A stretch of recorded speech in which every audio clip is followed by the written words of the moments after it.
Assalamualaikum warahmatullahi wabarakatuh. Perkenalkan, nama saya Aninda Ayu Lestari dengan NIM 2103516266872 dari Pendidikan IPA Offering B angkatan 2021 Universitas Negeri Malang. Di sini saya akan menjelaskan mengenai materi lensa tipis. Untuk memenuhi tugas dari mata kuliah gelombang dan optik yang diampu oleh Bapak dosen Bapak Agung Mulyo Setiawan SPD MSI. Nah, di sini saya akan menjelaskan beberapa submateri yang akan dibahas dalam video kali ini.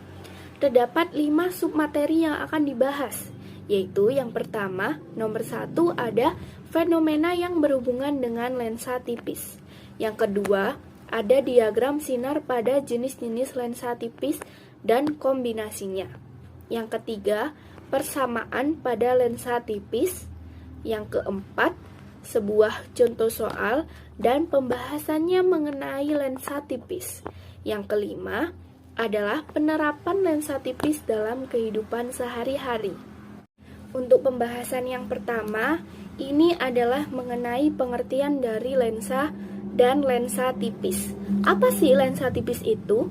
Lensa sendiri adalah benda bening dengan ketebalan tertentu yang dibatasi oleh 2 bidang lengkung atau 1 bidang lengkung dan 1 bidang datar lagi. Apabila ketebalan lensa jauh lebih kecil dibandingkan dengan diameter kelengkungannya, maka lensa tersebut dinamakan dengan lensa tipis. Lensa tipis ini sendiri dapat berupa menjadi 2, yaitu lensa tipis lensa cembung atau yang sering disebut dengan konveks, atau lensa cekung yang sering disebut dengan konkav. Nah, setelah kita sudah memahami pengertian dari lensa ataupun lensa tipis tersebut kan dibagi menjadi 2, yaitu lensa cembung dan lensa cekung. Nah, sekarang kita membahas mengenai pengertian lensa cembung. Lensa cembung sendiri adalah lensa dengan jenis yang tipis di bagian tengah, dengan lebih tebal di bagian tengahnya dibandingkan bagian yang tepinya. Lensa cembung ini memiliki 3 jenis, jadi dibagi lagi, yaitu yang pertama ada lensa cembung-cembung atau yang disebut dengan biconvex. Untuk jenis yang kedua ada lensa cembung datar atau plan convex. Untuk yang ketiga adalah lensa cembung cekung atau yang disebut dengan konkav convex. Nah, di PPT yang sudah ada tersebut kan terdapat 3 ilustrasi, yaitu ilustrasi dari lensa cembung-cembung atau biconvex, lensa cembung datar atau plan convex, dan lensa cembung cekung atau konkav convex. Jadi perbedaannya seperti itu. Lensa cembung memiliki sifat mengumpulkan cahaya, sehingga lensa cembung ini disebut dengan lensa konvergen atau lensa positif. Seperti yang ada pada gambar, di situ lensanya mengumpulkan cahaya, dan lensa tersebut dinamakan konvergen atau lensa positif karena mengumpulkan cahaya tersebut. Nah, jika tadi kita sudah belajar mengenai pengertian lensa cembung, berikutnya kita beralih kepada jenis lain dari lensa tipis, yaitu lensa cekung. Pengertian dari lensa cekung adalah lensa yang di bagian tengahnya itu lebih tipis dibandingkan bagian yang tepi. Jadi, kebalikannya dari lensa cembung. Lensa cekung memiliki 3 jenis juga, yaitu yang pertama ada lensa cekung-cekung atau bikonkav, kemudian yang kedua ada lensa cekung datar atau yang disebut plan konkav, dan yang terakhir ada lensa cekung cembung yang disebut dengan konveks konkav. Nah, di PPT itu sudah terdapat 3 ilustrasi mengenai gambar dari jenis-jenis lensa cekung, yaitu yang A ada bikonkav, yang B ada plan konkav, dan yang terakhir ada konveks konkav. Jadi seperti itu perbedaannya. Kalau tadi di lensa cembung sifatnya adalah mengumpulkan cahaya dan bersifat positif, dan sekarang lensa cekung sifatnya menyebarkan cahaya, sehingga lensa cekung ini disebut dengan divergent atau nama lainnya adalah lensa negatif, seperti yang ada pada gambar. Nah, sekarang kita sudah memasuki submateri yang pertama nih, yaitu fenomena yang berhubungan dengan lensa tipis. Nah, fenomena kali ini yang berhubungan dengan lensa tipis memiliki 4 macam, yaitu yang pertama ada pembiasan cahaya, yang kedua ada pembentukan gambar, ketiga ada perbesaran, dan yang terakhir adalah refraksi. Untuk yang pertama adalah fenomena mengenai pembiasan cahaya. Pembiasan cahaya adalah peristiwa pembelokan arah rambat cahaya ketika melewati 2 atau lebih medium bening yang memiliki indeks bias yang berbeda. Oleh karena itu, lensa juga dapat membiaskan cahaya. Pembiasan pada lensa tipis adalah bidang kajian optik geometri yang membahas mengenai jalur sinar yang melewati sebuah lensa dengan ketebalan yang dapat diabaikan. Selanjutnya yaitu pembentukan gambar. Langkah-langkah pembentukan gambar atau pembentukan bayangan pada lensa tipis ini adalah sebagai berikut. Yang pertama, kita melukis 2 buah sinar istimewa. Kemudian, sinar selalu datang dari depan lensa dan dibiaskan ke belakang lensa. Perpanjangan sinar-sinar bias ke depan lensa dilukis sebagai garis yang putus-putus.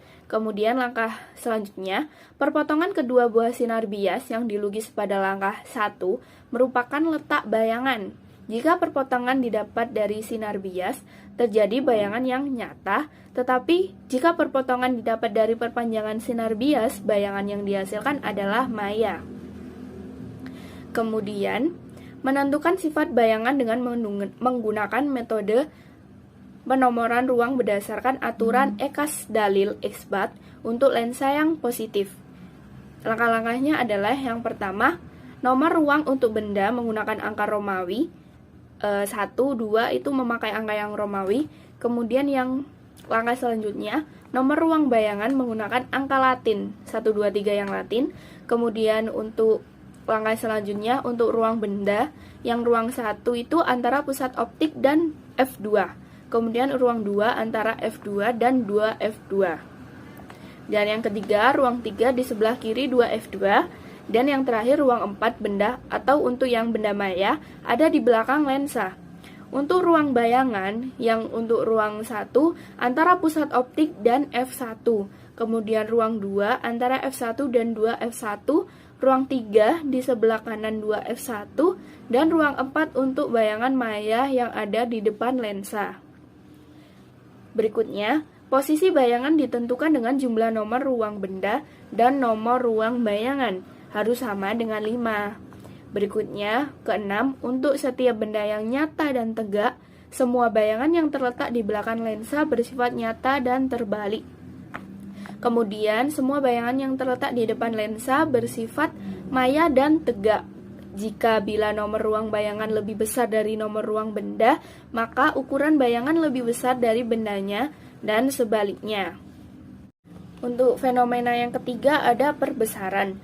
Rumus perbesaran bayangan dan kekuatan lensa ini berlaku untuk semua jenis lensa, bukan hanya lensa tipis, baik itu lensa positif yang lensa cembung maupun lensa negatif yang lensa cekung.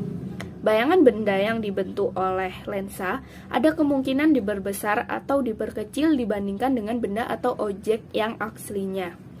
Dalam hal ini dikenal dengan adanya perbesaran atau yang disebut dengan magnification.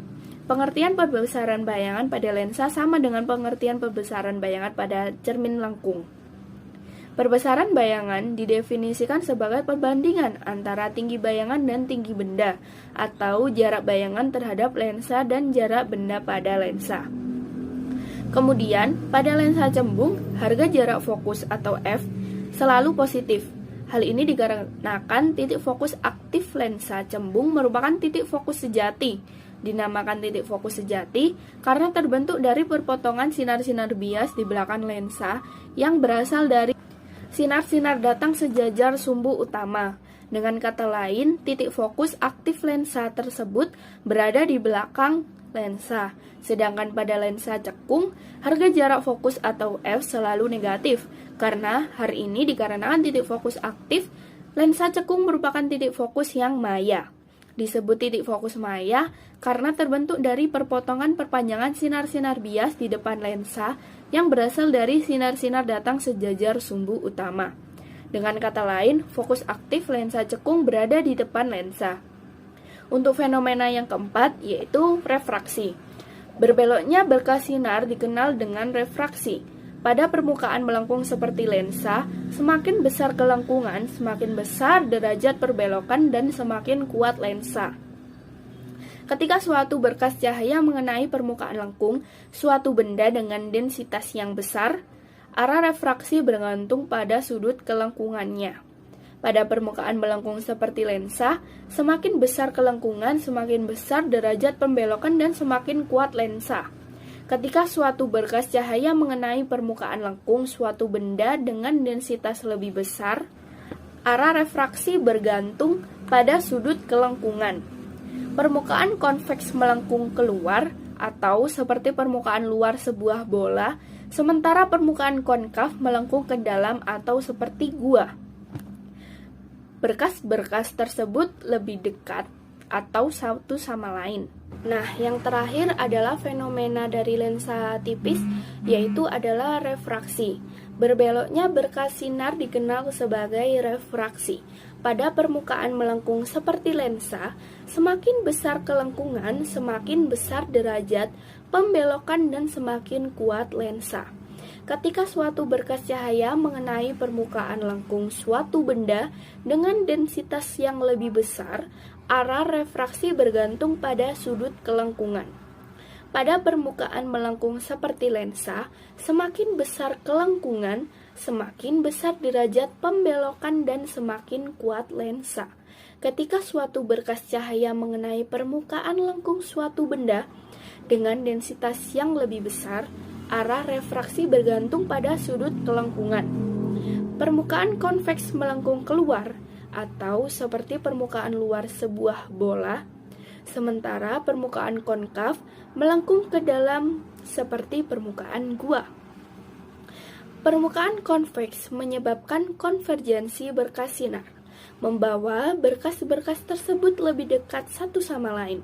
Konvergensi adalah hal esensial untuk membantu suatu bayangan ke titik fokus permukaan refraktis mata berbentuk konveks. Permukaan konkav membuyarkan berkas sinar atau divergensi. Lensa konkav bermanfaat untuk mengoreksi kesalahan yang refraktif. Submateri kedua adalah diagram sinar pada jenis-jenis lensa tipis dan kombinasinya. Untuk yang pertama ada diagram sinar pada jenis-jenis lensa tipis, yaitu lensa cembung atau yang disebut dengan lensa positif. Seperti yang sudah terdapat pada gambar yang sudah tertera, di situ adalah diagram dari jenis-jenis lensa tipis lensa cembung dengan keterangan F tersebut adalah titik fokus atau titik api yang bernilai positif. Untuk yang S adalah jarak benda. Untuk yang S aksen adalah jarak bayangan.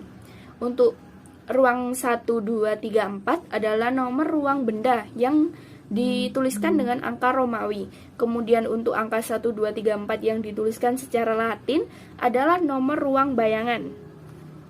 Nah, di sini ada sinar-sinar istimewa pada cermin cembung. Maaf, itu sepertinya salah, yaitu sinar-sinar istimewa pada lensa cembung.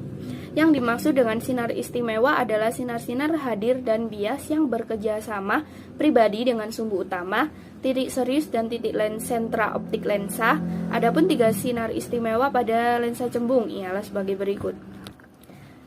Di layar yang sudah tertera terdapat 3 sinar istimewa pada lensa cembung.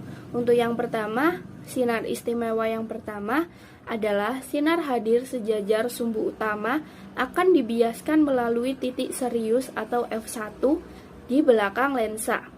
Untuk sinar istimewa yang kedua, sinar hadir menuju titik serius di depan lensa atau F2 akan dibiaskan sejajar sumbu utama.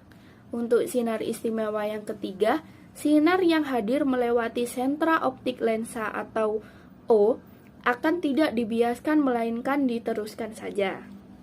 Berikutnya adalah diagram sinar pada jenis-jenis lensa tipis dan kombinasinya, yaitu yang lensa cekung. Di situ sudah terdapat gambar mengenai diagram sinar lensa cekung. Kemudian seperti lensa cembung, lensa cekung juga memiliki sinar istimewa. Terdapat 3 sinar istimewa pada lensa cekung. Yang dimaksud sinar istimewa adalah sinar-sinar datang dan bias yang berhubungan langsung dengan sumbu utama, titik fokus, dan titik pusat optik lensa. Adapun 3 sinar istimewa pada cermin cekung. Terdapat 3 jenis sinar istimewa pada lensa cekung. Untuk sinar istimewa yang pertama, sinar datang sejajar sumbu utama akan dibiaskan seolah-olah berasal dari titik fokus atau f1 di depan lensa. Untuk sinar istimewa yang kedua, sinar datang yang seolah-olah menuju titik fokus f2 di belakang lensa akan dibiaskan sejajar sumbu utama.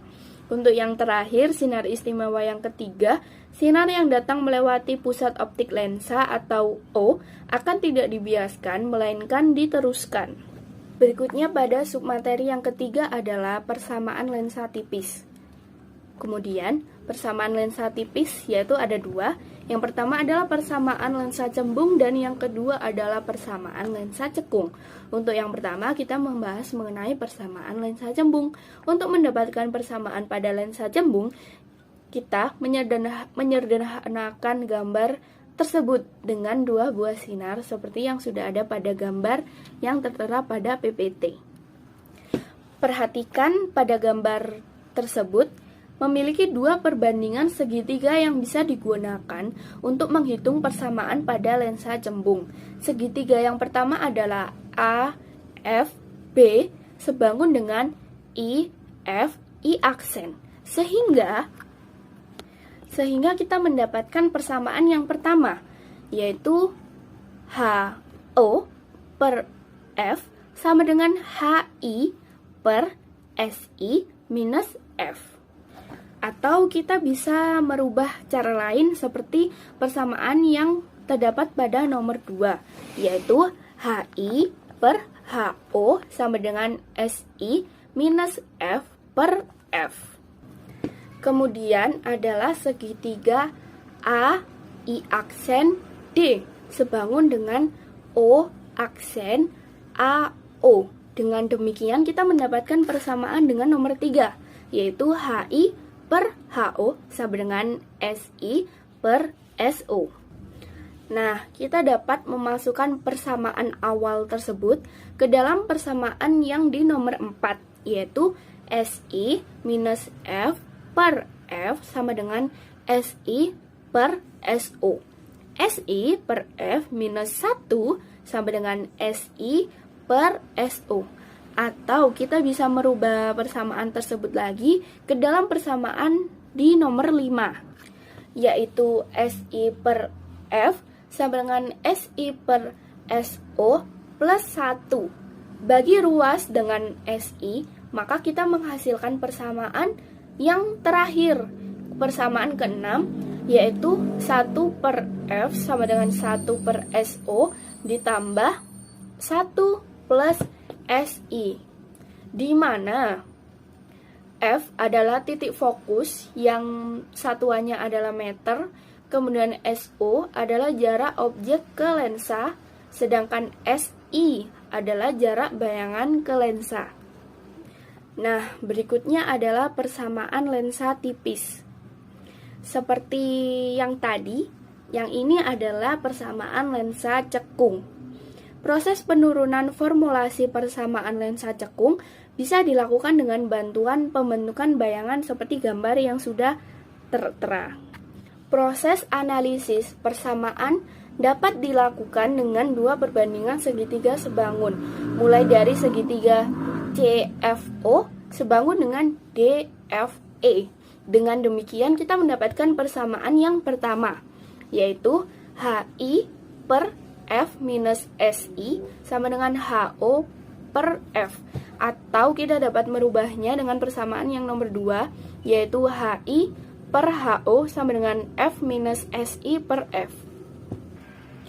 Kemudian perbandingan segitiga DOF sebangun dengan persamaan yang di nomor 3, yaitu HI sama dengan HI per HO sama dengan SI per SO. Persamaan ini juga biasa disebut dengan rumus perbesaran bayangan, baik di lensa cekung dan lensa cembung. Selanjutnya adalah memasukkan persamaan ini ke persamaan di nomor 4, yaitu SI per SO sama dengan F per SI per F, yaitu SI per SO sama dengan 1 minus SI per F. Maka kita mendapatkan persamaan yang di nomor 5, yaitu S minus SI per F sama dengan SI per SO minus 1. Masing-masing tersebut dibagi dengan SI, maka hasilnya menjadi persamaan di nomor 6, yaitu minus 1 per F sama dengan 1 per SO minus 1 per SI. Diperhatikan persamaan ini memiliki F dan SI yang bernilai negatif. Hal ini menunjukkan jika dapat tersebut berlawanan arah dengan sinar datang di sifatnya F negatif adalah divergen, sedangkan pada lensa cekung yang bila F positif disebut dengan konvergen. Pada submateri yang keempat, kita membahas mengenai contoh soal dan pembahasan mengenai lensa tipis. Di sini, saya mempunyai satu contoh soal mengenai lensa tipis, yaitu pertanyaannya, sebuah benda terletak 20 cm di depan sebuah lensa tipis yang memiliki jari-jari kelengkungan permukaan pertama dan kedua berturut-turut adalah 15 cm dan 30 cm. Apabila bayangan yang dihasilkan terletak 30 cm di depan lensa, tentukanlah indeks bias lensa tersebut. Untuk penyelesaiannya, kita dapat menuliskan diketahui, yaitu S atau jarak benda sama dengan 20 cm. Kemudian S aksen atau jarak bayangan sama dengan minus 30 cm. Kenapa kita menuliskan minus? Karena bayangan terletak di depan lensa. Kemudian ada R1 sama dengan 15 cm. Untuk yang R2 adalah 30 cm. Kemudian N1 sama dengan 1 atau medium di sekitar lensa itu adalah udara. Yang ditanyakan adalah N2 atau indeks bias lensa. Maka kita dapat menjawab pertanyaan tersebut dengan menggunakan rumus persamaan lensa tipis, yaitu 1 per S atau jarak benda ditambah 1 per S aksen atau jarak bayangan sama dengan N2 per N1 minus 1, kemudian 1 per R1 minus 1 per R2, yaitu kita dapat menuliskan kembali 1 per 20 jarak bendanya, kemudian ditambah dengan 1 per minus 30, yaitu jarak bayangan tersebut. Kemudian N2 indeks bias yang ditanyakan per 1 minus 1. Kemudian 1 per R1 nya tadi adalah 15 minus 3 plus buka kurung tutup kurung minus 2 per 60. Mendapatkan tutup kurung buka kurung N2 minus 1, 2 minus 1 per 30, yaitu kita menjumlahkan perhitungan tersebut dan mendapatkan hasil 1 per 60 sama dengan buka kurung tutup kurung N2 minus 1, 1 per 30. Berikutnya 1 sama dengan buka kurung tutup kurung N2 minus 1 tutup kurung 60 per 30. 1 sama dengan N2 minus 1 tutup buka kurung 2. Karena 60 bagi 30 jawabannya adalah 2. Kemudian N2 minus 1 sama dengan setengah, 1/2, dan N2 minus 1 sama dengan 0,5. Karena kita dapat menyederhanakan 1/2 atau menjadi 0,2 dengan pecahan desimalnya. Kemudian N2 sama dengan minus 0,5 karena pindah ruas, plus 1. Kemudian kita mendapatkan hasilnya N2 sama dengan 1,5.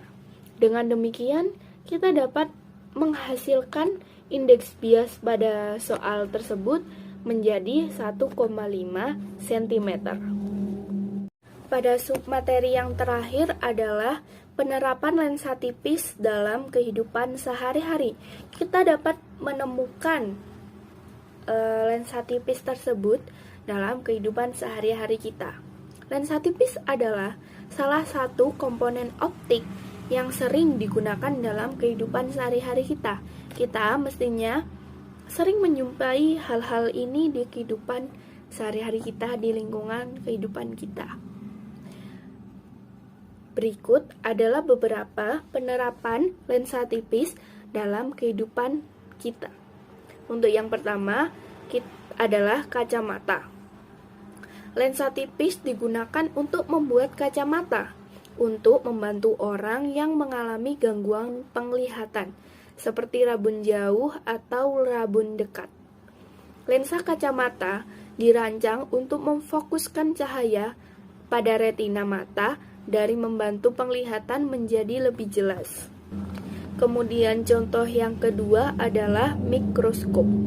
Mikroskop menggunakan lensa tipis untuk memperbesar objek kecil seperti sel atau mikroorganisme sehingga dapat dilihat dengan lebih jelas. Kita sering menggunakan mikroskop pada praktikum di kuliah atau sekolah. Dengan kegiatan praktikum di laboratorium, kita menggunakan mikroskop. Nah, mikroskop tersebut adalah salah satu contoh penerapan lensa tipis di kehidupan sehari-hari kita. Untuk yang ketiga, kita sudah tidak asing lagi dengan kamera. Lensa tipis digunakan pada kamera untuk memfokuskan cahaya pada sensor atau film sehingga gambar dapat direkam dengan lebih jelas dan lebih tajam. Untuk contoh yang keempat ada proyektor. Proyektor menggunakan lensa tipis untuk memproyeksikan gambar yang dihasilkan pada layar atau monitor ke dinding atau ke layar yang lebih besar. Kemudian, contoh lainnya adalah pembaca barcode. Scanner barcode menggunakan lensa tipis untuk membaca informasi dari kode batang pada suatu produk dan mengirimkannya ke sistem komputer untuk diolah lebih lanjut. Kita juga sering kan melihat membaca barcode ketika kita sedang berbelanja di supermarket contohnya. Itu juga salah satu penerapan dari lensa tipis. Kemudian contoh lainnya ada teleskop. Teleskop menggunakan lensa tipis untuk memperbesar objek astronomi seperti bintang atau planet sehingga dapat dilihat dengan lebih jelas oleh mata.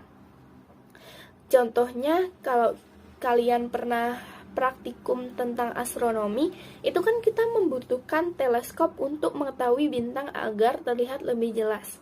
Dan itu di teleskop kita menggunakan lensa tipis untuk digunakan pada praktikumnya. Kemudian contoh lainnya dari lensa tipis adalah alat bantu visual. Alat bantu visual ini menggunakan lensa tipis yang dapat digunakan sebagai alat bantu visual untuk membantu orang dengan gangguan penglihatan agar mereka dapat melihat dengan lebih jelas dan lebih tajam. Beberapa contoh termasuk dari alat bantu visual ini adalah seperti loop atau pembesar kaca atau pembesar teks ya. Kalau kita lihat di kehidupan sehari-hari kita, sering kan kita melihat kaca pembesar gitu. Itu adalah salah satu contohnya. Kemudian contoh lensa tipis yang terakhir adalah lampu sorot. Nah, lampu sorot ini menggunakan lensa tipis yang digunakan di dalamnya, yang digunakan untuk berfungsi untuk memfokuskan cahaya dan mengarahkan ke area yang ingin disoroti agar terlihat lebih jelas dan lebih tajam seperti contoh-contoh yang lain. Itu tadi adalah beberapa dari penerapan lensa tipis di kehidupan sehari-hari kita yang mungkin saja kita sering melihatnya atau kita tidak sadar bahwa itu adalah salah satu penerapan dari lensa tipis. Nah, itu tadi adalah penjelasan materi dari saya mengenai lensa tipis dari mata kuliah gelombang dan optik. Sekian presentasi atau penjelasan materi dari saya. Kurang lebihnya saya mohon maaf. Untuk perhatiannya saya aturkan terima kasih. Wabillahi taufik wal hidayah. Wassalamualaikum warahmatullahi wabarakatuh.